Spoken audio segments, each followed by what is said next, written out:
When Kevin Durant first got hurt, you said, and I was 100% with you, that they wouldn't beat Houston. They wouldn't win a series without Kevin Durant. Now, all of a sudden, here they are, and you could almost make an argument they look better without him. I wonder what your perspective on that is. What do you think we're seeing from these Warriors playing without their best player? Well, I think they played three fantastic games in a row. But anybody who thinks they're going to win the world championship without Kevin Durant don't know anything about basketball. Number one, this Portland Trail Blazers series is not over. I was totally shocked the way the Blazers blew that game last night. But they're not going to beat the Milwaukee Bucks without Kevin Durant. Do you think that the way this thing shapes out, however it is, however it shakes out, the crowd was chanting MVP for Steph last night. Do you think that has any impact, any influence on KD's thinking as he approaches his future, whatever winds up happening the rest of the way? Green, listen, man, there's so much bogus BS out there now. I have no idea what any of these free agents are going to do. I mean, it's almost laughable now. You hear people, I hear from somebody's camp where Kawhi is already gone to the Clippers, or KD and Kyrie are already gone to the Knicks. I mean, I have no idea what's going to happen. I think it's going to be the craziest summer in NBA history.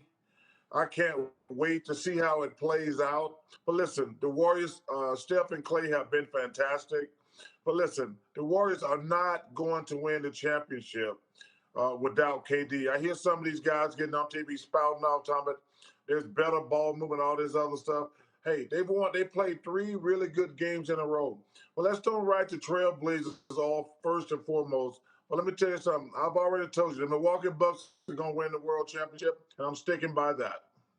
Hey, Chuck, I know that, you have Portland, get into the championship game as well. Does it bother you watching Dame trying to guard Steph, running, like chasing him around all day, every day, and still having to do so much on the offensive end as well?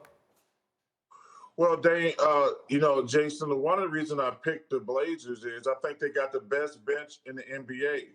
And I think one thing CJ and Dame have to do is they got to trust their bench. They got to trust Entis Cantor, Farouk Amino.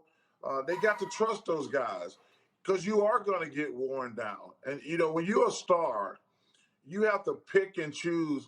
What I mean by that is when you're up 15, 16, 17 points like they were last night, that's when you rest. That's when you try to make plays for the other guys because you conserve your energy for the last. When your team has a 10, 15-point lead, I used to just chill out and let the other guys do their thing. And then they didn't have anything down the stretch last night because they used so much energy the entire game. Charles Barkley is with us here. Again, you're in Milwaukee for the Eastern Conference Finals. Game 2 tonight. Critical, obviously, for Toronto, trying to get one on the road in this series. As you watch it, what do you expect to happen tonight? And how about that matchup between the Greek Freak on one side and Kawhi on the other?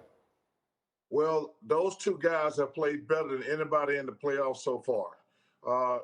Kawhi and Giannis, they have been the two best players in the NBA the first two rounds of the playoffs. Milwaukee was very rusty for game one. Toronto deserved to win game one. They outplayed the Bucks in game one, but could not finish. But I expect Milwaukee to play a lot better tonight. They are terrific. Lopez, they got Malcolm Brogdon back now. I think the general manager of the Bucks did a fantastic job resurrecting their bench, and they're going to be tough to beat. And like I say, I think they're going to win the world championship.